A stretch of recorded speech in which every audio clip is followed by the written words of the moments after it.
Excel due to gravity, acceleration due to gravity moon पे कितनी है? देखो, और दूसरा हमसे पूछता है यूनिवर्सल ग्रेविटेशनल कांस्टेंट की वैल्यू क्या है? यूनिवर्सल ग्रेविटेशनल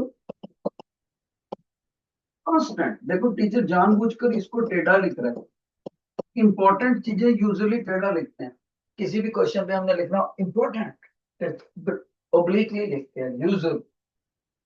इसका नाम ही देखो क्या है, ग्रेविटेशनल कांस्टेंट नहीं बल्कि यूनिवर्सल। पूरे यूनिवर्स में जिसकी वैल्यू सेम रहे, पूरे यूनिवर्स में, मून पे, अर्थ पे, सब कुछ। और इसकी वैल्यू क्या होती है बेटे? सभी बच्चे याद रखें, 6.67 इंटू 10⁻⁻11 न्यूटन मीटर स्क्वायर पर किलोग्राम स्क्वायर। ये इसकी वैल्यू है। अब मैं बताना चाहूंगा बच्चे पेपरों में क्या क्या गलती मैं उनकी पकड़ता हूँ, बच्चों की। इतने साल हो गए मेरे को पेपर चेक करते हुए। कुछ बच्चे तो इसमें डेसिमल लगाना भूल जाते, कुछ बच्चे इसकी पावर में माइनस लगाना भूल जाते, कुछ बच्चे सोचते हैं सर मैंने सारी वैल्यू लिखी है, आप मेरे को मार्क्स क्यों नहीं दे रहे हैं? क्योंकि वो भूल जाते हैं कि उन्होंने यूनिट तो मेंशन ही नहीं करा, न्यूटन मीटर स्क्वायर पर किलोग्राम। जो ये तीन बातें नहीं करेगा गलत, उसकी सही। और इसकी वैल्यू चाहे मून हो, चाहे अर्थ हो, चाहे कॉमेट हो, चाहे सैटेलाइट हो, चाहे मेटेओर हो, चाहे सैटर्न हो, चाहे दूसरी यूनिवर्स हो, चाहे मिल्की वे हो, चाहे कोई दूसरी गैलेक्सी हो, पूरे यूनिवर्स में इसकी वैल्यू सेम रहेगी, सेम वैल्यू,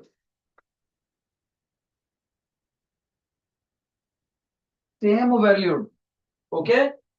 अब आ गया बेटे दूसरा, acceleration due to gravity.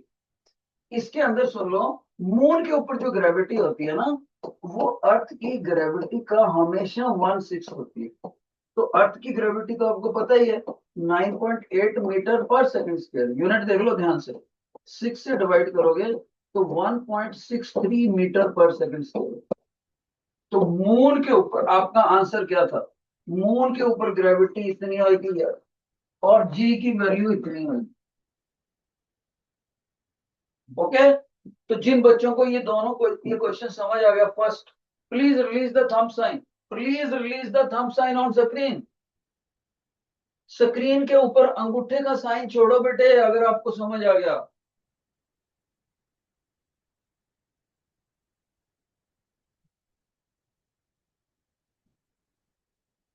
Clear? दूसरी बात, अब हम सेकंड क्वेश्चन पे चलते हैं। बहुत अच्छे, बहुत अच्छे, बहुत अच्छे। सेकंड क्वेश्चन में बोलता है a ball is vertically thrown upward from the ground, it reaches the highest point in under 2 second, how high it will go? ध्यान से सुनो, ये एक लड़का है, ध्यान से सुनो बच्चे, वो इस बॉल को जमीन से ऊपर को फेंकता है। ओके। और वो बोलता है जब ये बॉल हाईएस्ट पॉइंट पर पहुंचती है, हाईएस्ट पॉइंट, इस लड़के को कैसे पता लगा कि वो हाईएस्ट पॉइंट है? नेचुरली बॉल वहां से वापिस आना शुरू कर देगी। तो जो हाईएस्ट पॉइंट पर बॉल पहुंची ना, वो क्या कहता है, हाईएस्ट पॉइंट पर पहुंचने के लिए उसका टाइम बता दिया हम, time to reach, time to reach the top point, top point वो दिया हुआ है बेटे हमें, √2 सेकेंड। अब हमसे पूछता है कितना ऊंचा जाएगी ये बॉल, मैक्सिमम कितना ऊंचा जाएगी। जिन बच्चों को ये क्वेश्चन का आइडिया है कि कैसे करेंगे, जिन बच्चों को ये आइडिया है कि ये क्वेश्चन कैसे करेंगे, please release your thumb sign. Thumb sign को रिलीज करो जिनको पता है क्लास में। So what I notice, screen के ऊपर एक भी थंब साइन नहीं आया। अब मैं आपको समझाता हूँ ये क्वेश्चन कैसे करना है। डैफोडिल के बच्चे स्कूल में आए हैं जो ध्यान से सुने बेटे, फ्लावर्स। तो ये कैसे करना है, सबसे पहले आपको क्या करना है, आपको स्क्रीन, आपको बोर्ड अपने पेपर में ये 5 सिंबल्स लिखने हैं। ए, एस, टी, यू, वी। ये 5 सिंबल लिखने हैं और देखो टीचर ने अल्फाबेटिकली लिखे, अल्फाबेटिकली। फिर क्या करना है सर, फिर ऐसे करना है, ध्यान से सुन। जो जो चीज आपको पता है उसका डाटा पुट कर दो। सर मेरे को तो सिर्फ टॉप तक जाने का टाइम ही पता है, √2 सेकेंड। भर दो, भर दिया। ओके, ध्यान से सुनो बच्चे। फिर वो बोलता है, योर अटेंशन, कि आपको जो चीज निकालनी है वो भी पता है।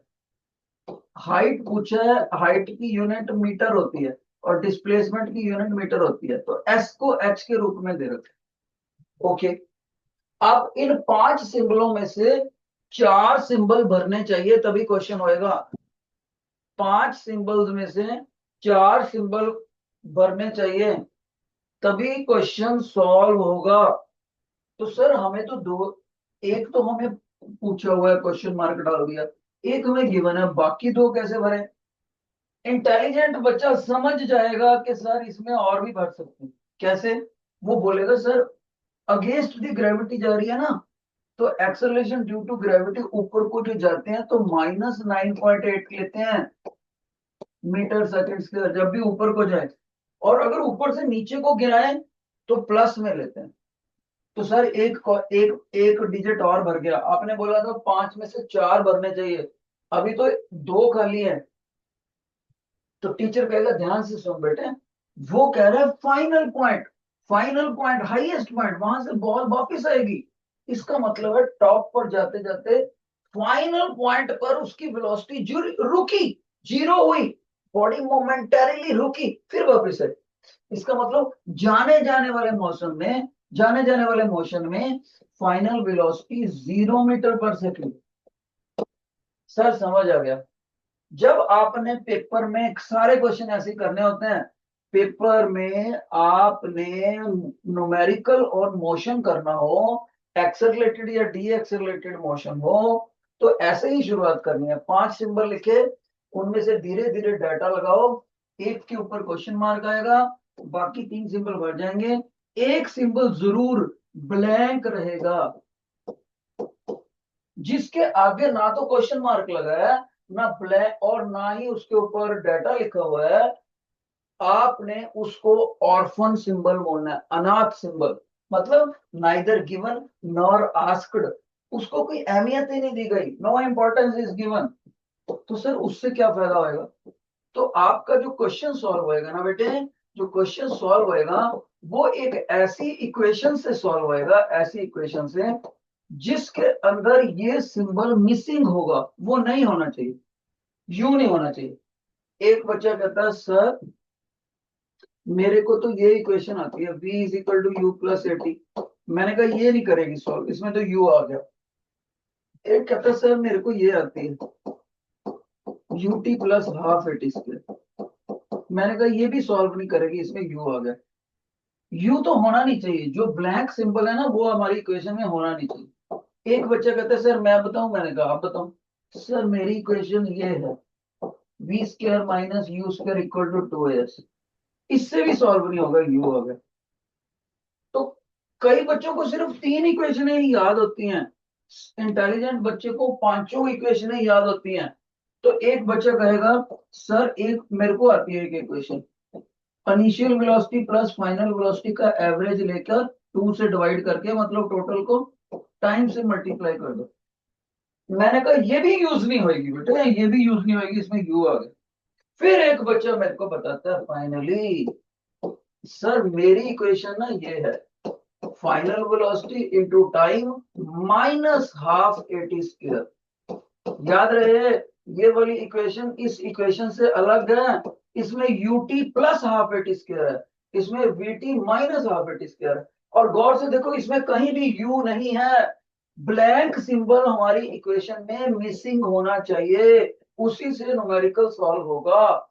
तो इसका मतलब अब डाटा भर दें, एस की जगह एच, वी की जगह 0, टाइम की जगह √2, और माइनस एज इट इज, ए की बजाय -9.8, और टी का स्क्वायर मतलब √2 का स्क्वायर। तो जब आप इसको सॉल्व करते हो, h is equal to 0, minus minus हो गया प्लस, 9.8 को 2 ने डिवाइड करा तो 4.9 हो गया बेटे। इस 2, ये जो 2 बचा हुआ है नीचे, और ये √2 भी 2 ही बन जाएगा, ये दोनों आपस में कट हो, तो h आ गया 4.9 मीटर। तो असली बात इसमें क्या थी? असली बात ये थी कि आपने वो इक्वेशन यूज करनी है जिसके अंदर ऑर्फन सिंबल मिसिंग हो, ORPHAN। सर ऑर्फन सिंबल कौन सा होता है? पांचों सिंबलों में से वो ऑर्फन सिंबल होएगा जो जिसका ना तो हमें डाटा पता हो, ना गिवन हो, और ना ही क्वेश्चन मार्क लगा हो, आस्क्ड हो। और समझदार बच्चों को ये पांचों इक्वेशन याद आनी चाहिए, 1, 2, 3, 4, 5। इंटेलिजेंट बच्चों ने नोट कर ली होंगी। खास तौर पे ये दो इक्वेशनें नहीं आती होती बच्चों को, एक ये नहीं आती होती और एक ये नहीं आती होती। नोट कर लो दोनों। जिन बच्चों को ये क्वेश्चन समझ आ गया वो स्क्रीन के ऊपर थंब साइन छोड़ें प्लीज, थंब साइन।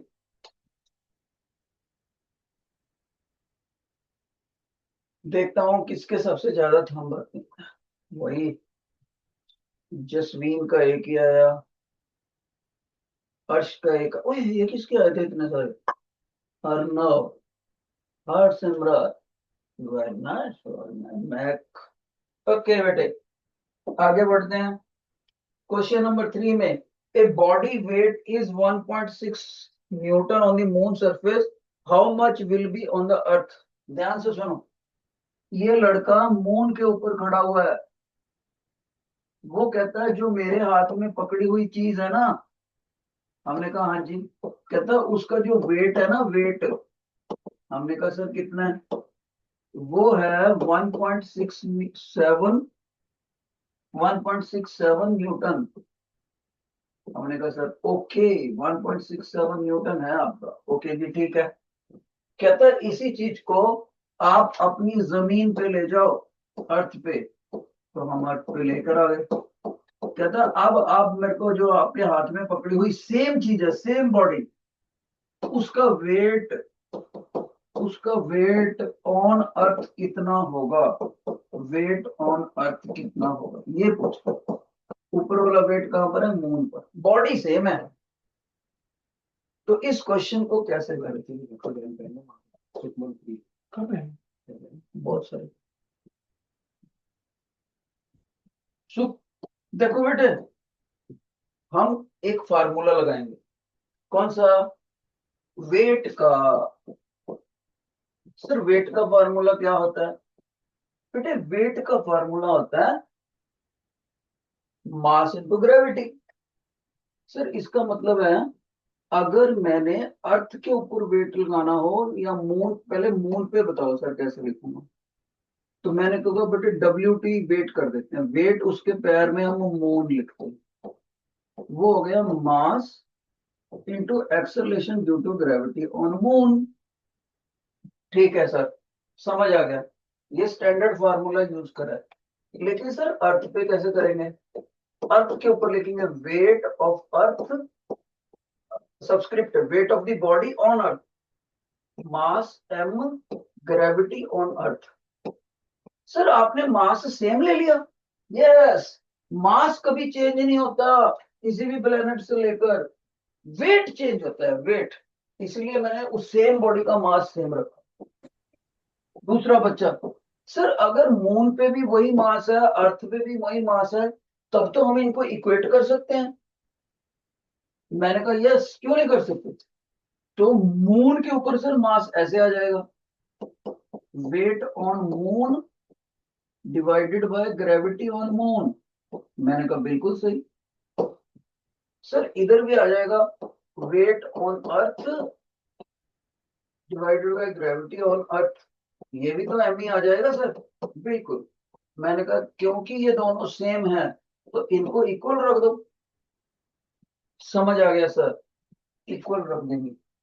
जैसे ही बच्चों ने इसको इक्वल रखा तो ये वाला लूप एक दूसरे के सामने रखे जा सकते।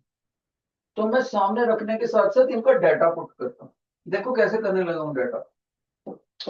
वेट ऑन अर्थ ऐसे लिख दिया, ग्रेविटी ऑन अर्थ ऐसे लिख दिया, weight of the body on moon दे रखा है 1.67,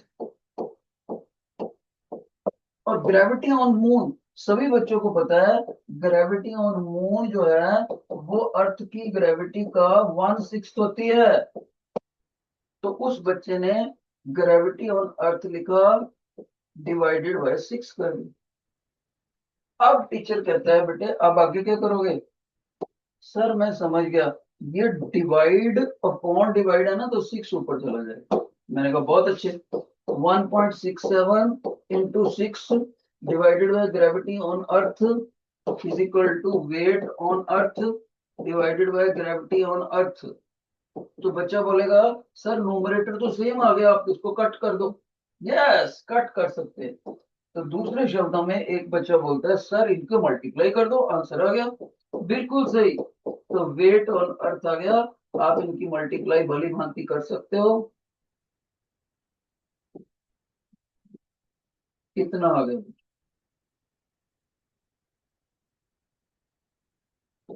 कितने न्यूटन, 10.02। जिन बच्चों को ये समझ आ गया question, please release the thumb sign, please release the thumb sign. ज्यादा सारे छोड़ने हैं भाई, ऐसे मेरे को मजा ही नहीं आता। वाह शाबाश, बरसात ही कर दी भाई। ओ देखने में भी कितने अच्छे लगते हैं ना। Very good, very good, very good response, very good response. देखो ए देखो कितनी लेट ज्वाइन कर रहा है गुरसिमरनप्रीत सिंह। ओके, बहुत अच्छे, शाबाश। अब हम आगे बढ़ते हैं बेटे, आगे बढ़ते हैं। क्वेश्चन नंबर 4 है, a cubical concrete has dimension 40 by 20 by 10. Firstly, it is let to stand on a small area. Secondly, on the large area. Find the ratio of the pressure exerted in first case and second case. बहुत अच्छा question. अगर मैंने paper बनाया होता final paper तो इसको मैंने exam में डाला होता बेटे। अब मैं बताता हूँ कि ये क्वेश्चन होगा कैसे। पहले क्वेश्चन समझाता हूँ। क्वेश्चन होता है बेटा, मैं एग्जाम चुका था।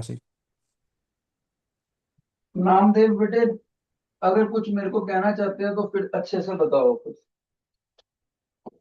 आपकी आवाज आई थी लेकिन अच्छे से समझ नहीं आई। एक क्वेश्चन है, उसमें हमारे पास क्यूबिकल बॉक्स है। क्यूबिकल देखो तीनों डायमेंशंस, लेंथ ब्रेड्थ और हाइट अलग अलग है।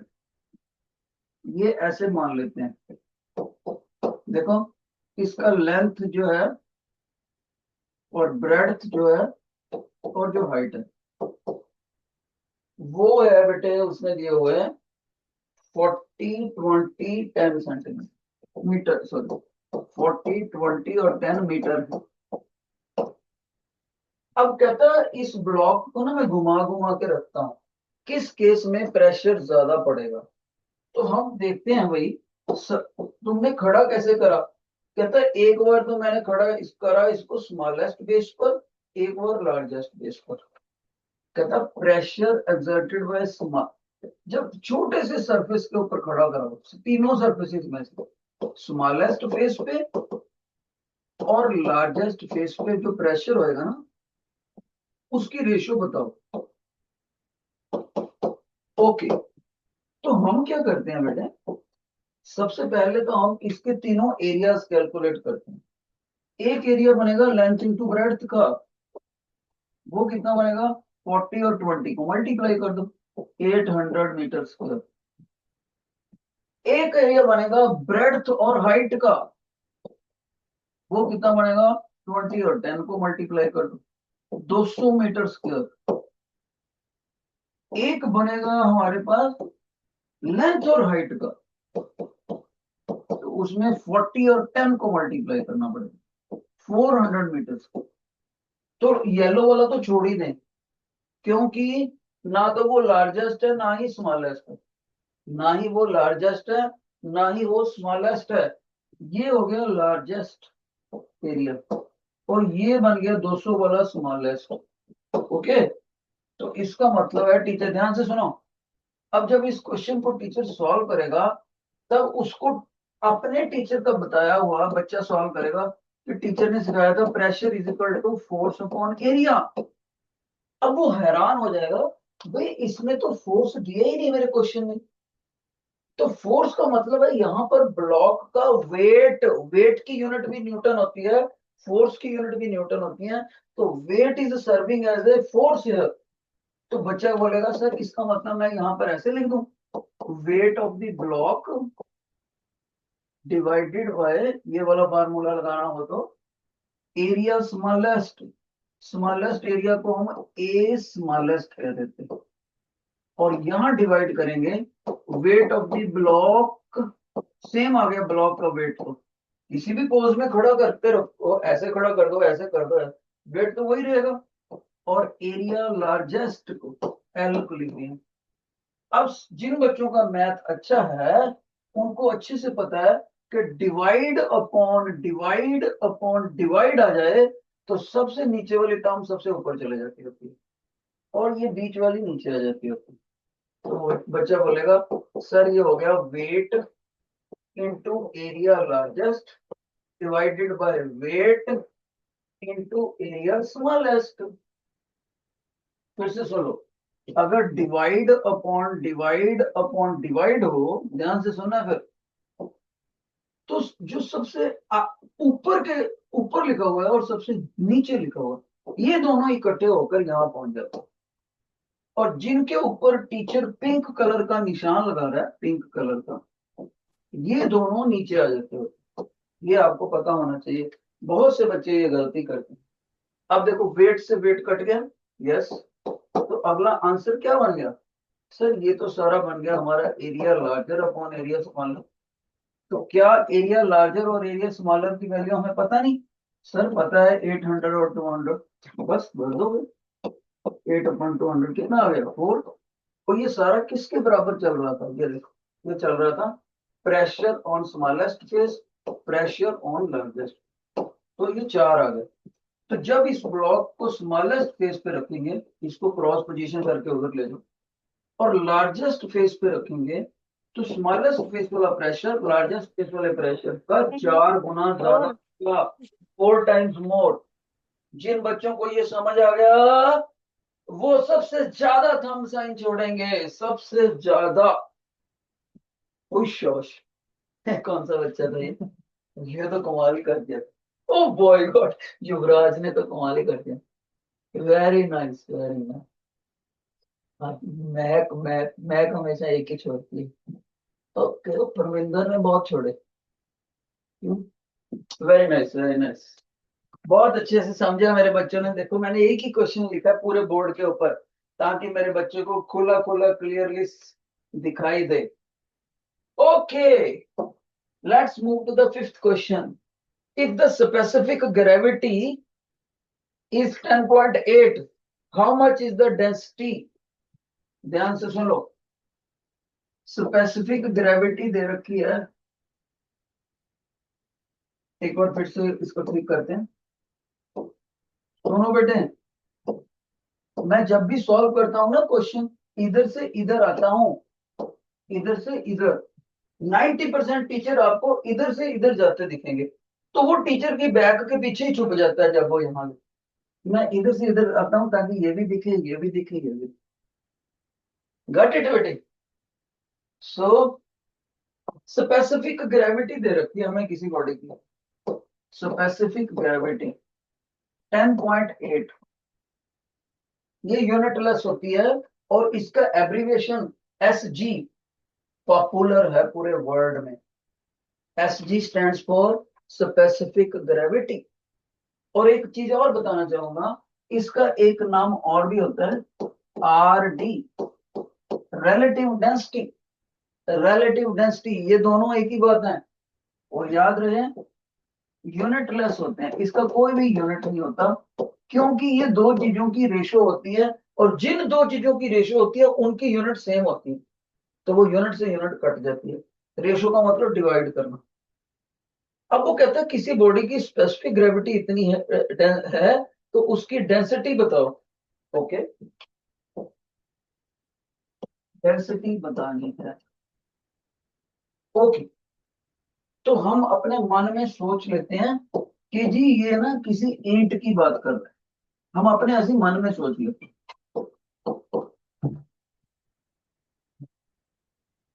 किसी ईंट की बात कर रहा है ऐसा सोच लेते हैं। ठीक है, हम अपने मन में ऐसा सोच लेते हैं कि किसी ईंट की बात कर रहा है, ईंट की डेंसिटी पूछता है। ओके सर, तो जो डेंसिटी होती है ना बेटे, उसकी यूनिट होती है किलोग्राम मीटर पर सेकंड, किलोग्राम पर क्यूबिक मीटर, ये होती है। अब रिलेटिव डेंसिटी की डेफिनेशन क्या होती है वो सुन लो, जिन बच्चों को ये पता होगी वो कर देना। ध्यान से सुनो, रिलेटिव डेंसिटी का मतलब होता है, your attention, density of body, यानी ईंट की बात है, divided by density of water in SI units. या खास बात है कि हमें यूनिट से भी ऊपर जो चीज मेंशन करनी चाहिए, इसका टेम्परेचर मेंशन करना चाहिए। और पानी की डेंसिटी जो वर्ल्ड की रेफरेंस लिया गया है, density of water at 4 degree centigrade. Sir, अब बच्चा पूछेगा सर किसी भी बॉडी की डेंसिटी जब निकालनी है रिलेटिव डेंसिटी, तो डिवाइड हमेशा सेम चीज से करना है, density of water at 4 degree centigrade. बिल्कुल, पूरे वर्ल्ड में साइंटिस्टों ने बोला कि किसी भी बॉडी की डेंसिटी पानी से कितने गुना ज्यादा है, उसको बताने के लिए रिलेटिव डेंसिटी लेते हैं और ये फार्मूला लगाते हैं। ओके सर, समझ आ गया। तब हमारे प्रेजेंट क्वेश्चन में रिलेटिव डेंसिटी हमें दे रखी है 10.8, और डेंसिटी ऑफ द बॉडी हमने निकालनी है। ठीक है sir, sir density of water ही नहीं पता हमें तो। भाई याद रखना है density of water, 7th class में आ जानी चाहिए थी आपको। डेंसिटी ऑफ वाटर हमेशा याद रखनी है सभी बच्चों ने, पेपर में दी नहीं होगी। 1000 किलोग्राम पर क्यूबिक मीटर होती है, 1000। एक बच्चा कहता है सर मैंने तो पानी की डेंसिटी 1 सुनी हुई। 1 भी होती है लेकिन वो सीडीएस सिस्टम में आती है। डेंसिटी ऑफ वाटर जो पानी की 4 डिग्री सेंटीग्रेड पर है ये सारी, वो 1 ग्राम पर क्यूबिक सेंटीमीटर होती है। कंफ्यूज नहीं होना दोनों ने, हमने एसआई यूनिट में सॉल्व करना होता है क्वेश्चन, इसलिए बोलते हैं। यहाँ लिखा 1000, इसको इधर ले लो, और अच्छी बात है कि यूनिट भी साथ में मेंशन कर दो ताकि टीचर मार्क्स ना काटे। तो डेंसिटी ऑफ बॉडी कितनी आ गई sir? Density of body naturally उससे मल्टीप्लाई हो जाएगा सर, इसमें क्या है? तो मैंने कहा बेटे होएगी कितनी? सर ये देखो 1000 से आपने खुद ही मल्टीप्लाई कर दिया, किलोग्राम मीटर पर सेकंड, और जो पीछे वाली जीरोस हैं आपने एक के बाद डेसिमल उड़ाना है। देखो आप इसको, ये आप इंटू 1000 आपने करा है ना, जब आप सॉल्व करोगे 1 ऐसे ऐसे ऐसे, एक के बाद डेसिमल लगाना, आपने लास्ट जीरो आपकी कट जाएगी डेसिमल लगाते ही। तो आपका आंसर आना चाहिए density of body is equal to 10800 kilogram per cube. जिन बच्चों को ये फार्मूला समझ आ गया और ये सॉल्यूशन समझ आ गया, देखें वो कितने थंब साइन छोड़ते हैं। नोट करते हैं इस बार किसके सबसे ज्यादा आते हैं। हरमन के बहुत आए भाई, हरमन ने तो कमाल ही कर दिया। प्रभजोत सेकंड बेस्ट प्रभजोत है। शाबाश शाबाश। तो हाँ, लेकिन थंब साइन तभी छोड़ना है अगर समझ आ गया भाई, ऐसे नहीं है कि समझ भी ना आया और सारा जोर थंब साइन पे, तब नहीं मैं मानूंगा। और वाह, एक बच्चे ने तो वेरी गुड, कितना बड़ा thumb sign, it means students are satisfied. Hitashu, कमाल हो गए भाई, बहुत अच्छे, बहुत अच्छे। अब हम क्वेश्चन करते हैं सिक्स्थ। सिक्स्थ क्वेश्चन, शाबाश। सिक्स्थ क्वेश्चन है, in solid body of density capital D is thrown in a liquid of density D small। ध्यान से सुनो, मान लीजिए एक ये बॉडी है, उसकी डेंसिटी है कैपिटल डी दे रखी है पेपर में, इसको किसी लिक्विड में थ्रो करा और लिक्विड की डेंसिटी हमें दे रखी है, उसकी डेंसिटी दे रखी है बेटे स्मॉल डी। स्मॉल डी कर देते हैं। कहते हैं जब इसको इसमें थ्रोन करा, आप मेरे को बताओ कि ये बॉडी तैरेगी, फ्लोट करेगी, बॉडी फ्लोट्स, कहता मैं खुद ही बता रहा हूँ, बॉडी फ्लोट्स, या तो सरफेस के ऊपर तैरेगी या अंदर तैरेगी, लेकिन तैरेगी जरूर। यानी कि सिंक नहीं करेगी, डूबेगी नहीं। ऐसा नहीं है कि बॉटम के ऊपर जाके बैठ गई, सिंक नहीं करेगी। कहता है बॉडी फ्लोट्स। अब कहता है मैं चार ऑप्शंस आप देता हूं आपको, इनमें से कौन सी ऑप्शन सही है। एक ऑप्शन में बोलता है capital D is less than D, यानी फेंकी हुई चीज की डेंसिटी कम होगी। दूसरे में ये, तीसरे में ये ग्रेटर, और फोर्थ में ये लेस देन और इक्वल टू। इन चार में से एक आंसर सही है जिसमें बॉडी तैरेगी।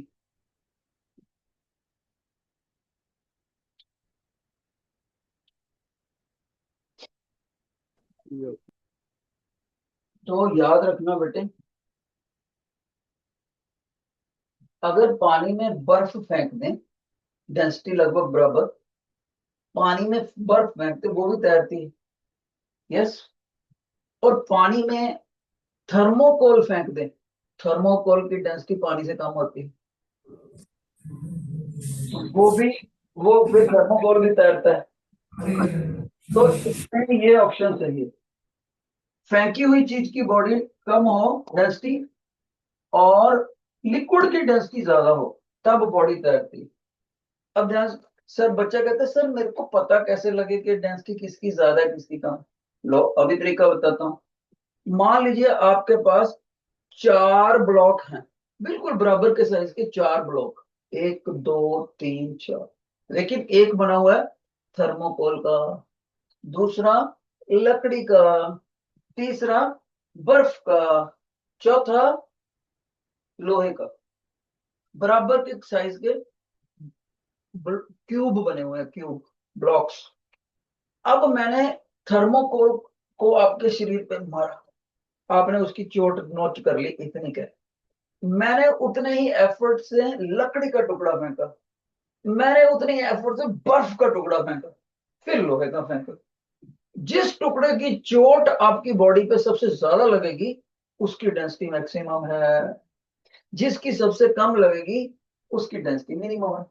तो थर्मोकोल, लकड़ी, बर्फ और लोहे में से डेंसिटी लोहे की सबसे ज्यादा, थर्मोकोल की सबसे कम, थर्मोकोल से ज्यादा लकड़ी की, लकड़ी के मुकाबले बर्फ की चोट ज्यादा लगेगी, बर्फ की डेंसिटी ज्यादा।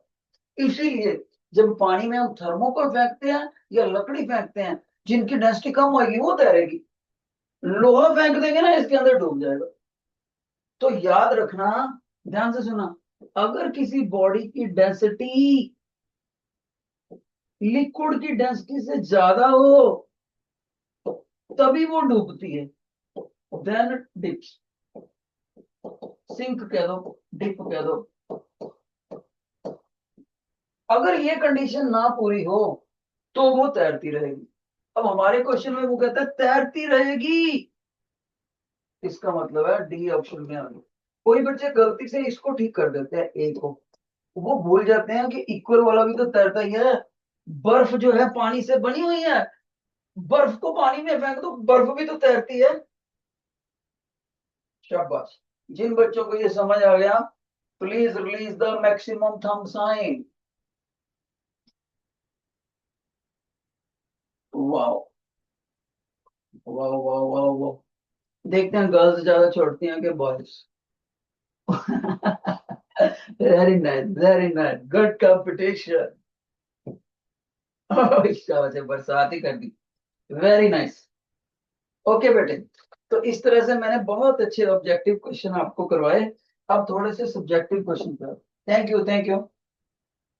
State the universal law of gravitation. Mention four phenomena which can be explained by this law. लोग अभी सुनो ध्यान से। एक बॉडी है एम मास की, दूसरी बॉडी है एम। दोनों के सरफेसिस के बीच में जो गैप होता है बेटे, सरफेसिस के बीच में, वो गलती से भी नहीं लेना आपने। आपने उनके सेंटर्स के बीच में से जो गैप होता है, स्ट्रेट लाइन, वो लेना है। ओके, तो इसको स्मॉल आर, इसका मास एम, इसका एम। कुछ टीचर इसको M1 M2 से भी लिखते हैं। तो न्यूटन साइंटिस्ट ने बोला कि इन दोनों में जो फोर्स होता है ना, वो हमेशा अट्रैक्टिव होता है, हमेशा, कभी भी रिपल्सिव नहीं होता। Attractive always. Gravitational force between masses, masses के बीच में जो फोर्स होता है, उसको उसको बेटे ग्रेविटेशनल फोर्स बोलते हैं। तो न्यूटन साइंटिस्ट ने बोला it is directly proportional to product of the masses. Okay, second point उन्होंने बोला it is inversely proportional to square of the gap between the centres of the two bodies. Centres, teacher बार बार कह रहा है कि सरफेसिस वाला yellow colour वाला ना ले लेना पेपर में। ओके, जब इनको मर्ज करते हैं और कांस्टेंट ऑफ प्रोपोर्शनैलिटी लगाते हैं, तो ये जो फार्मूला बनता है, इसको बोलते हैं Newton's law of gravitation. Okay, और इससे एक्सप्लेन करने वाली फिनोमिना क्या है। अगर ये ग्रेविटेशनल फोर्स ना हो, तो हमारे अर्थ के ऊपर जो 12 किलोमीटर तक एटमोस्फियर है, जिसमें हम सांस ले सकते हैं, ऑक्सीजन नाइट्रोजन वगैरह है, अगर उन पार्टिकल्स को अर्थ की ग्रेविटी एक्स ना खींचे तो ये भाग जाएगा। यानी ये फार्मूला बताता है force between earth and atmospheric particles. Okay, तो जिन प्लैनेट्स में ये कम होता है ना फोर्स, उसमें एटमॉस्फेयर ही नहीं होता, उसमें लाइफ नहीं होती। सेकंड पॉइंट, अगर मून जो है अर्थ के इर्द गिर्द घूमता है, तो उसका कारण भी यही है। किसी भी चीज को सर्कल में घूमने के लिए नेसेसरी सेंट्रीपिटल फोर्स चाहिए होता है। कौन सा? सेंट्रीपिटल। उस सेंट्रीपिटल फोर्स को हमेशा कोई दूसरा फोर्स प्रोवाइड करता है। और कौन प्रोवाइड करता है? देखा गया एक्सपेरिमेंट करके, ये प्रोवाइड करता है। तो न्यूटन्स लॉ ऑफ ग्रेविटेशन, किसी भी बॉडी को किसी के इर्द घूमना हो तो ये देगा हमें। मून अर्थ के इर्द गिर्द घूमता है, सेंट्रीपिटल फोर्स इस केस में वो देगा। अच्छा, अगर कोई अर्थ घूम रही है सन के इर्द गिर्द, यानी कोई भी प्लेनेट घूमे सन के इर्द गिर्द, तो भी यही देगा। ओके, तो भी यही देगा, राइट। तो एक और देखो, एप्पल जो वृक्ष से टूटेगा, या मैंगो टूटेगा, या कोई भी फ्रूट टूटेगा, या पत्ता टूटेगा, वो जमीन की तरफ खींचेगा ड्यू टू ग्रेविटी। अगेन वही फोर्स है। तो हमने चार फिनोमिना बता दी जिसके ऊपर ये हमसे क्वेश्चन कर रहा था पेपर। जिन बच्चों को ये समझ आ गया, please release the thumbs up. Good job. इसमें मैं दो बातें जोर देके कहना चाहूंगा। मासिस को आपने किलोग्राम में पुट करना है। कैपिटल जी की वैल्यू आपको याद करके जानी है, घर से पेपर में ही दी होगी। फोर्स की यूनिट आपने न्यूटन में पुट करनी है, और आर की यूनिट मीटर में पुट करनी है। और याद रहे, उस वैल्यू का स्केयर करना मत भूल जाना। स्केयर करना है। बड़े बच्चे मैंने देखा आर का स्केयर करना ही भूल जाते हैं। Okay, let's move to the next question. Explain why mass is a scalar quantity whereas weight is a vector quantity. Okay, तो मास की में मैग्नीट्यूड होता है? होता है। डायरेक्शन होती है? नहीं होती। मास की डेफिनेशन क्या होता है? Quantity of matter contained in a body, quantity of matter, या इसको अमाउंट ऑफ सबस्टांस भी बोल सकते हैं। Quantity of matter contained in a body, ये इसकी डेफिनेशन है। तो मान लीजिए एक ईंट है मेरे हाथ में, उस ईंट को बनाने में कितना मटेरियल यूज है, चाहे मैं उसको मून पे बनाऊं चाहे प्लेनेट पे बनाऊं, मटेरियल तो उसी ईंट को, सेम ईंट को बनाने के लिए सेम क्वांटिटी का मटेरियल उतना ही यूज होएगा। तो मास कभी भी टेम्परेचर से चेंज नहीं होता, प्लेस के चेंज नहीं होता, मौसम के चेंज होने से चेंज नहीं होता। लेकिन जो वेट होता है ना बेटे, वेट जो है वो वेक्टर क्वांटिटी है, और मास जो है स्केलर क्वांटिटी। क्यों? क्योंकि इस पे डायरेक्शन नहीं ना होती। स्केलर के पास एक ही गुण होता है, मैग्नीट्यूड। कोई बॉडी होगी, मास की यूनिट अब देखोगे 10 किलोग्राम, 20 किलोग्राम, ऐसे ऐसे लिखा होगा बॉडी। आपने किसी भी बुक में ये नहीं लिखा होगा, देखा, लिखा हुआ देखा होगा कि ब्रिक का mass 20 kilogram towards north side. Direction नहीं कभी मेंशन हुई, क्योंकि होती ही नहीं। लेकिन weight is always acting vertically down towards the centre of the earth. अगर इस बॉडी का वेट देखना है तो उसकी डायरेक्शन हमेशा अर्थ के सेंटर की तरफ होती है। ओके, तो वेट के अंदर मैग्नीट्यूड भी है, हाँ जी है, डायरेक्शन भी है, हाँ जी है, डायरेक्शन भी है, मैग्नीट्यूड भी है, MAGNITUDE। इसलिए ये वेक्टर क्वांटिटी है, दोनों गुण है इसके अंदर। और एक बात, वेट जो है वो प्लेस के चेंज होने से चेंज हो जाता है। अगर प्लेस चेंज होएगा तो वेट भी चेंज होएगा, दोनों चेंजेस। इसमें प्लेस को चेंज करते भी रहो, इसको तो चेंज करो, लेकिन हम क्या देखते हैं, मास वही रहता है, रिमेन द सेम। ये हमारा डिस्टिंक्शन था दोनों में। ओके, दोनों के अंदर ये क्वेश्चन था। जिन बच्चों को समझ आ गया raise your hand, release the thumb sign.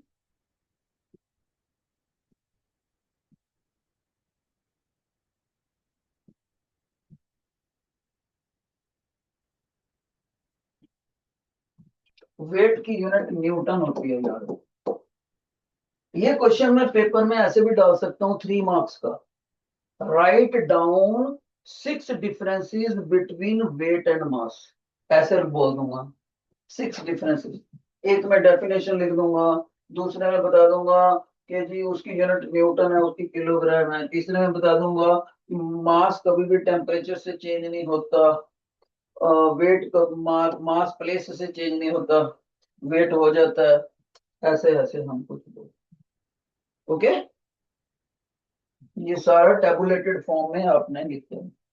Next question, एक इंसान मून के ऊपर हल्का महसूस करता है धरती के मुकाबले, और जुपिटर पे ज्यादा।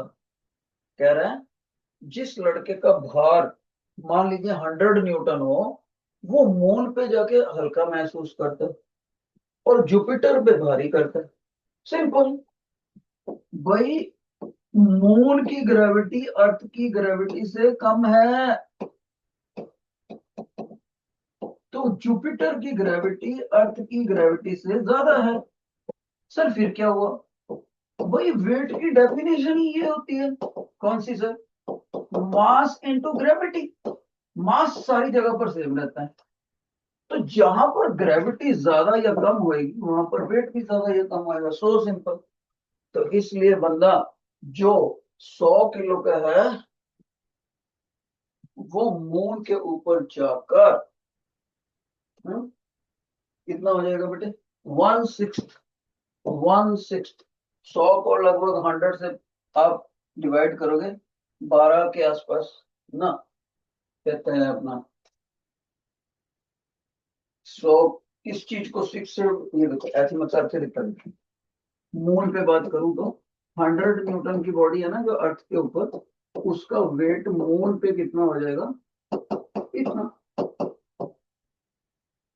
मून पे उसका वेट आ जाएगा, ये देखो 6 कुछ 4, 4 बचा बेटे, तो लगभग 7 समझ लो, 6 7 इतना पड़ेगा, थोड़ा सा कम होएगा इससे। ओके, और next question, what happens to the force अगर किसी मास का लो, ये न्यूटन लॉ के ऊपर है, मैं क्वेश्चन ही समझ, F is equal to G M M upon R square है ना। हाँ जी सर। कहता है ये फोर्स कितना हो जाएगा अगर किसी एक ऑब्जेक्ट के मास को डबल कर दिया जाए। वेरी सिंपल, मान लीजिए एम को 2m कर दिया, तो ये फोर्स कितना बन जाएगा एफ डैश जी ट्वाइस एम, और ये छोटा एम वैसे ही आर स्क्वायर, अगले स्टेप में ये आ गया, 2 को बाहर खींच लिया, और ये ब्रैकेट तो यहां ही लगा दी, सेम है देखो, तो डबल एफ हो गया। तो एफ डैश जो है पहले वाले से डबल हो गया, यानी किसी एक बॉडी का मास डबल करने से फोर्स डबल हो जाता है। फिर वो कहता है अच्छा फिर बताओ ये फोर्स कितना होएगा अगर दोनों ऑब्जेक्ट्स में डिस्टेंस 4 गुना इंक्रीज कर दिया। ओके, कर लेते हैं। तो जब इतना था तो ये, और नया वाला फोर्स हम कर लेते हैं एफ न्यू, उसमें ये और सिर्फ डिस्टेंस को 4 गुना करना, लो 4r का स्क्वायर कर दिया, तो टीचर ने ये लिखा 4 का स्क्वायर 1/16 अलग से लिख दिया, और ये वाली ब्रैकेट ऐसे लगा दी बेटे। अब गौर से देखो ये जो एरो वाली ब्रैकेट है और ये तो सेम ही है, इसका मतलब एफ न्यू जो है, इसको इससे रिप्लेस कर दो ना, एफ न्यू पुराने वाले एफ का 16 गुना कम हो जाएगा, 16 गुना कम। थर्ड में कहता है mass of the both objects is doubled, तो वो भी कर देते हैं भाई, दोनों ऑब्जेक्ट्स को डबल करना चाहता है, कर देते हैं। उसमें क्या, एम को भी 2m कर दो और स्मॉल एम को भी 2m कर दो, दोनों को लो कर देते हैं। एफ डबल डैश कह देते हैं उसको, जी 2m पहला मास, 2 स्मॉल एम दूसरा मास, नीचे आर डिस्टेंस वही रखा है उसने, 2 और 2 को मल्टीप्लाई करके बाहर खींच दो, और ये जो ब्रैकेट इस वक्त बनी है व्हाइट कलर में, ये वाली ब्रैकेट तो वही है, तो चेंज कर दो, 4 एफ लेंगे, तो एफ डबल डैश 4 गुना एफ के ज्यादा होगा। जिन बच्चों को ये तीनों क्वेश्चन समझ आ गए हैं, release the thumb sign. Lovejeet को सबसे पहले समझ आया, शाबाश बेटे। मैं देखता हूँ गर्ल्स ज्यादा छोड़ती हैं कि बॉयज, गर्ल्स भी कम नहीं है यार, नोट करी तूने बात, है मुकाबला करती हैं प्रॉपर, तो लेकिन फिर भी फिर भी कंपटीशन देखा जाए तो बॉयज का थोड़ा ज्यादा है। Good, okay. अब हमारे पास एक क्वेश्चन है, okay. A boy kicks the football vertically up. It returns in 4 seconds. How high the football goes after 5 seconds? How high the football is from 4 से 5 सेकंड, वो भी मूल पर। वाह क्या क्वेश्चन। एक लड़के ने बॉल ऊपर फेंकी और वो वापस आ गई, याद रहे कौन से सरफेस पर, मून के सरफेस पर, और कहता है जाने और आने में बॉल को लगे 8 सेकंड, जाने में और आने में 8 सेकंड। ओके, कहता जब 5 सेकंड हो जाएंगे तब आप बताओ कि ये बॉल जमीन से कितनी ऊंची होगी, कितनी देर बाद, 5 सेकंड। मान लीजिए 5 सेकंड के बाद, पहले तो आपको ये पता होना चाहिए जितना ऊपर जाने में टाइम लगता है उतना ही नीचे आने में लगता है, इसका मतलब है ऊपर जाने में लगेंगे 4 सेकंड और पूरा नीचे आने में भी लगेंगे 4 सेकंड, पर हमसे पूछे 5 सेकंड के बाद, इसका मतलब ये हुआ कि टॉप से 1 सेकंड के बाद बॉल कितनी नीचे है वो नोट कर लेंगे। अगर हमें वो पता लग जाए तो हम ये वाला डिस्टेंस निकाल देंगे, ये वाला निकाल देंगे इसको, जो हमसे पूछा हुआ है 5 सेकंड के बाद कितनी। तो 1 सेकंड में कितनी नीचे है पहले तो वो निकालना पड़ेगा। फिर एक बच्चा मेरे को कहता है सर ये भी तो आप तभी निकालोगे ना अगर आपको टोटल डिस्टेंस पता हो। तो मैंने कहा बिल्कुल सर, टोटल भी निकालना पड़ेगा। ओके, तो हम क्या करते हैं, ध्यान से सुनो। जो 1 सेकंड में नीचे गिरा ना उसको हम वाई कह देते हैं, और जो हमसे पूछी हुई है 5 सेकंड में हाइट उसको स्मॉल एच कह देते हैं। याद रहे जो हमसे पूछा है डिस्टेंस स्मॉल एच वाला, वो कैपिटल एच जितना मैक्सिमम ऊंचा गई माइनस 1 सेकंड में कितना नीचे गिरी वाई, इन दोनों का माइनस करना पड़ेगा।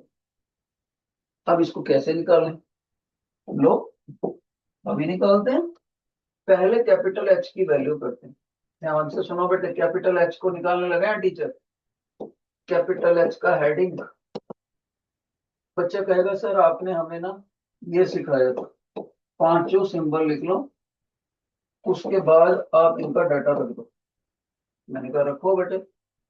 सर ए ऊपर को जाएगा ना तो -10 आ गया, acceleration due to gravity, approx ले लिया। और सर हाइट हमने निकाल ली है। और सर फाइनल सर में समझ में नहीं आ रहा। Okay okay. एक बच्चे ने मेरे को बोला कि सिचुएशन समझ में नहीं आई। तो बेटे बहुत अच्छे, ये होता है अपनापन। इस बच्चे ने टीचर को अपना समझा, इसका मतलब उसका लिंक टूट गया। दोबारा करते हैं, दोबारा करते हैं। ये होता है मेरे, ये तो मैं इसको तो प्यार समझता हूँ। लो सारा खत्म, फिर से सुनो, फिर से सुनो, शाबाश। अब ध्यान से सुनो। इस क्वेश्चन में वो बोलता है कि एक लड़के ने जमीन निकलिया आज नहीं निकलिया, घर ही बैठा था, बाहर नहीं आया। बेटा listen carefully, listen carefully. In this question he says Boaz throws the ball vertically up, गेंद को ऊपर किक लगाया और वो बॉल वापिस आ गई जमीन पर। ओके, ऐसा काम करने में टोटल टाइम लगा 8 सेकंड। टोटल टाइम ड्यूरेशन कितनी होगी, टाइम ऊपर जाने की प्लस टाइम नीचे आने की कितनी है, 8 सेकंड। ओके, दूसरी बात, वो कहता है क्वेश्चन में कि किक लगाने के 5 सेकंड बाद, जैसे ही उसने जमीन से किक लगाई उससे 5 सेकंड के बाद बॉल जमीन से कितनी ऊंची होगी। ओके, तो वो बोलता है हमसे क्या पूछा हुआ है, height of the ball after 5 seconds from kicking moment. जब उस लड़के ने फुटबॉल को किक लगाया, किकिंग मोमेंट। पहले तो ये बताओ मेरे को कि क्वेश्चन क्वेश्चन समझ आ गया कि नहीं आया। जिनको ये क्वेश्चन क्वेश्चन समझ आ गया रिलीज द थंब साइन। बेटे क्वेश्चन पे तो थंब साइन छोड़ो। ओके, ठीक है ठीक है, बहुत है बहुत है, शाबाश। लड़के ने ऊपर किक लगाई, कितनी वेलोसिटी से लगाई नहीं दिया, कितनी ऊंची गई नहीं दिया। ओके, लेकिन 5 सेकंड, देखो अब मैं टीचर यहां से सोल्यूशन करना चाहता है, यहां से मैं सोल्यूशन करने लगा हूं। सबसे पहले तो बच्चों को ये पता होना चाहिए जितना टाइम बॉल को ऊपर जाने में लगता है उतना ही नीचे आने में लगता है। ठीक है, तो इसका मतलब है टाइम का ऊपर जाने का, बॉटम से लेकर टॉप तक, वो होएगा 8 सेकंड का, हाफ कर दो यानी कि 4 सेकंड। ओके, 4 सेकंड हो गया। 4 सेकंड के बाद वो थोड़ा बहुत नीचे को तो आएगी कि नहीं आएगी। भाई कैमरा ऑफ करो, कौन है बच्चा ये, गुरसिमरन शरारत मत करो, मैं बताऊं। गुरसिमरन कैमरा ऑफ करो इमीडिएटली। ओके, तो उसके बाद 1 सेकंड उसको नीचे आने में भी लगेगा। मान लीजिए 1 सेकंड में इतनी आ गई और हमने उस टाइम को ले लिया टी डैश 1 सेकंड। 1 सेकंड में इतना नीचे आ गए। टोटल 5 सेकंड निकल गए ना, 4 सेकंड ऊपर जाने में, 1 सेकंड नीचे आने, 5 सेकंड बीत गए, यही हमसे पूछ रहे हैं। लेकिन उस वक्त उसकी जमीन से कितनी हाइट है, ये स्मॉल एच कह देते हैं हम इसको, ये हमसे पेपर में पूछा। अब हम क्या करेंगे, ध्यान से सुनो। हम एक आइडिया लगाते हैं मन में, क्या लगाते हैं कि अगर मेरे को ये टोटल हाइट पता लग जाए ना, कितना ऊंचा गई, कितना ऊंचा, उसमें से मैं गिरावट वाली हाइट माइनस कर दूंगा, तो नेचुरली जमीन से वापस आएगी। तो ये जो मैंने व्हाइट लाइन लगाई है ना, इसको मैंने बोल दिया वाई, इतना नीचे गिरी 1 सेकंड में, और 4 सेकंड में कितना ऊंचा गई थी, उसको मैंने कैपिटल एच बोल दिया। पेपर में मेरे से पूछा हुआ स्मॉल एच। अब इस फिगर को ध्यान से देखो, ध्यान से सुनना बेटे। कैपिटल एच है इतना, ऊपर से वापस गिरी वो है वाई, जमीन से अभी भी कितनी हाइट पर है, वो है स्मॉल एच। तो क्या एच प्लस वाई को ऐड करके कैपिटल एच नहीं बनता? हाँ जी सर, बनता है। तो इसीलिए तो टीचर ने इस वाई को उधर ले गया। तो स्मॉल एच कितना हो गया, इतना। जिन बच्चों को यहां तक समझ आ गया, रिलीज द थम्स अप। यहां तक बेटे, जिनको यहां तक समझ आ गया, release the thumbs up. Okay, अब तो बस बात ही खत्म होगी। मैंने इन दोनों को निकालना सिखाना है अपने बच्चों को। एच कैसे निकलता है, वाई कैसे निकलता है, इसकी वैल्यू पुट करनी। तो मैं पहले एच का हेडिंग देता हूं, बाद में निकाल के इक्वेशन नंबर 1 में पुट कर दूंगी। पहले एच का निकालता हेडिंग, ASTUV। एच के लिए बॉडी ऊपर को गई, तो ग्रेविटी को लेंगे -10, एस को लिखते हैं एच, जो कि हमने निकालना है। टाइम हमें पता नहीं है ना, पता है 4 सेकेंड। और गौर से देखो, ये बिल्कुल टॉप पर पहुंचेगी, बॉडी मोमेंटली रुकेगी, तो फाइनल वेलोसिटी होगी 0 तो ऐसी इक्वेशन से सॉल्व होएगा जिसमें u नहीं होगा, u should be the orphan symbol. तो s is equal to v t v van minus half at square. ये इक्वेशन बच्चे आपको याद होनी चाहिए, कुछ बच्चे इसको करते नहीं है याद, पता नहीं क्यों। तो h का फार्मूला बन गया 0 × 4 माइनस हाफ, ग्रेविटी को 10, 4 का स्क्वायर, और माइनस लगाएगा 10 के आके, माइनस क्योंकि ऊपर को जा रहा है, अगेंस्ट ग्रेविटी। तो जैसे ही मैंने इसको सॉल्व करा ना बेटे, तो h बन जाएगा, ये -4 आ गया, 64 मीटर आ गया, है ना। तो थोड़ी सी गड़बड़ होगी, थोड़ी सी गड़बड़ होगी, ये कैलकुलेशन में गड़बड़ होगी। इस कैलकुलेशन का आंसर आएगा